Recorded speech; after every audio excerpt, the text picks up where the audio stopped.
Hey hunters, yeah, I'm talking to you.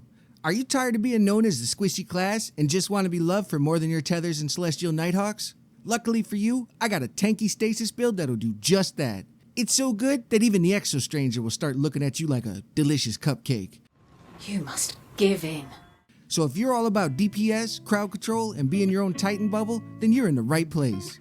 What's up, my fellow weirdos? How are you? I recently made a very aggressive Titan build video using Stasis in the Witherhoard, but after talking to a fellow guardian in the comments section named Sealthrux, and I probably butchered your name, sorry, that motivated me to make a hunter version.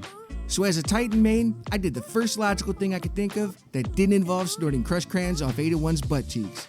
I spoke with every hunter I know, and it seems the biggest factor is survivability with a build like this. Or my friends just suck at being hunters, not sure yet. Either way, we're going to put together an aggressive stasis build that makes hunters an absolute tank while still keeping the fun factor. So without wasting any time, let's get into it already. Starting off with the stasis subclass. For the aspects, we'll be using Winter Shroud, which slows nearby targets when dodging, and Grim Harvest, which creates stasis shards that grant you melee energy anytime you defeat a slowed or frozen combatant. For the fragments, Whisper of Impetus to reload your stowed weapons when causing damage with the melee. This may not seem like it's important right now, but once you get going on this build and start mobbing ads, it comes in really handy. Whisper of Chains for a damage reduction when near frozen targets or stasis crystals. It also gives you plus 10 recovery. And Whisper of Shards boosts your grenade recharge rate when shattering stasis crystals. This also gives you plus 10 resilience. And for the grenade, we're going to go with Glacial. Moving over to the mods, this will be a Charge with Light, Elemental Well, and Warmind setup. The Charged Light mods are Blast Radius, which you can get from the artifact this season, and it only costs 1 affinity, versus the normal one that costs 3. This mod makes you charge with light by rapidly defeating enemies with a grenade or rocket launcher. And Protective Light, which gives you a 50% damage reduction, consuming all stacks of Charged with Light. It will always give you a 50% damage reduction, regardless of how many stacks you have. The stacks just determine how long the reduction lasts. For the Elemental Well mods, we'll be using 2 of the new ones this season called Reaping Wellmaker and Well of Tenacity, which you can get from the Helm in the big Servitor eyeball thingy. Reaping Wellmaker drops a Void Elemental Well when killing an enemy with a weapon after activating your class ability. It doesn't matter what the element of the weapon is either. And Well of Tenacity gives you a 10% damage reduction for 10 seconds when picking up that Void Elemental Well. The Warmind Cell is your choice, but I wanted overkill on the tankiness, so I went with Fireteam Medic to give a burst of healing when destroying it. Another good one would be Warmind's Protection, but the problem is, it needs to hang around for it to work. And there's always that one Guardian, just that one, that can't even stay alive, but they somehow find enough time to shoot your Warmind Cell. You know who you are. Okay, moving over to the minor mods. I used the artifact version of Ashes to Assets on the helmet to get crazy amounts of super energy every time you kill anything with a grenade. And since we're going to be spamming grenades, why not? Impact Induction on the arms to reduce grenade cooldown when causing damage with the melee. For the chest, I always use melee damage resistance for builds like this, to reduce point blank range damage since we're going to be in everybody's face anyways. Insulation and better already on the legs to reduce ability cooldowns and give healing anytime you pick up orbs. And you knew this one was coming. Breach and Clear on the cloak to cause bosses and champions to take increased damage when hitting them with a grenade launcher. I'm not taking this mod off until Bungie makes me. Moving over to the exotic armor, we will be using the Mask of Bakris, which happens to be one of the sexiest looking helmets in the game. Just saying. The exotic perk is Light Shift. Replaces your stasis subclass dodge ability with a longer range, faster moving shift that partially cloaks you during use.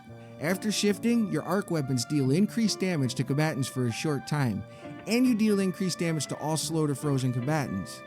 This helmet gives you a 10% damage buff to arc weapons for 10 seconds after you shift, but the best part is, it stacks on top of Breach and Clear, and if you shift near the enemy to slow them, you do bonus damage with all your weapons because they are considered slowed. And that brings me to the weapons. We're going to be using the Witherhoard in the primary slot. This thing is an absolute unit when it comes to crowd control, but one of the main reasons I chose this over any other grenade launcher is because it synergizes so well with this build. It can proc Breach and Clear, shatter stasis crystals, and create Warmind Cells when shooting the Witherhoard blob on the ground, then swapping to the 7th Seraph or Ikelos weapon. And since we're going to be using an Ikelos weapon, Warmind Cells, Stasis, and the Breach mod, I thought this would be perfect. For the energy, we will be using the Ikelos SMG because it's arc and can create Warmind Cells. And for the heavy, the Quick Fang sword because I want to run around like a damn ninja. That's the only reason. But it doesn't end there. Oh no, this build isn't just a crowd control ability spamming setup. You can leave all the mods the same and swap the Witherhoard and sword out for a slug shotty or sniper and the Anarchy to do some serious boss damage because of Breach and Clear, the Mask of Bakris, and arc damage.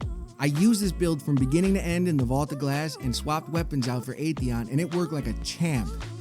Now, let's go over how this build flows. So get those slow gems ready because this is where all the magic happens. And why am I rocking my head back and forth? When you're out doing big Guardian stuff in whatever PvE activity it may be, throw a Glacial Grenade at some adds and drop a Wither Blob next to the crystals. The Wither shot will kill the frozen enemies along with destroying the crystals, which will boost your grenade recharge rate from Whisper of Shards and leave stasis shards to recharge your melee from Grim Harvest. If you're in some heated fighting, make sure you're using the light shift from Mask of Bakris and your Shurikens to slow enemies and reload your stowed weapons. In the background, while you're shifting around and murdering every ad you see, you're going to get a damage buff from the Mask of Bakris with arc weapons and slowed enemies. The moment those ads die, they will drop a Void Elemental Well from Reaping Wellmaker because you used your class ability near them, which will give you a 10% damage reduction from Well of Tenacity. You will also be taking less damage because of the stasis fragment Whisper of Chains anytime you're near frozen targets or stasis crystals, and it just so happens there will be a lot of stasis crystals everywhere because we'll be spamming grenades. While all this is going on, you're becoming charged with light from dropping Witherhoard blobs everywhere because of the mod blast radius. If you take critical damage, Protective Light will kick in and give you a 50% damage reduction consuming all stacks of light. When you see a champion or a boss, hit him with that Witherhoard to debuff him, and if possible, use your class ability near something to do even more damage to the boss. And don't forget, when you shoot the Witherhoard at the ground and swap to your Ikelos SMG right away, the Witherhoard has a chance to create a Warmind Cell when killing ads. All you have to do now is sit back and watch one of your jerky teammates shoot it. Can you tell I feel some type of way about that? Just saying. This build is an absolute blast to use, and I think it's going to be my main go-to on hunters at least for a while. If you found this video helpful or you're enjoying the build, do me a favor. You don't have to like or subscribe, but go down in the comments section and tell Sealthrux thank you for planning the idea of making this hunter version. I'm glad I did it. It's awesome. And one last thing, just be a good person to one another and have a fantastic day. Thank you!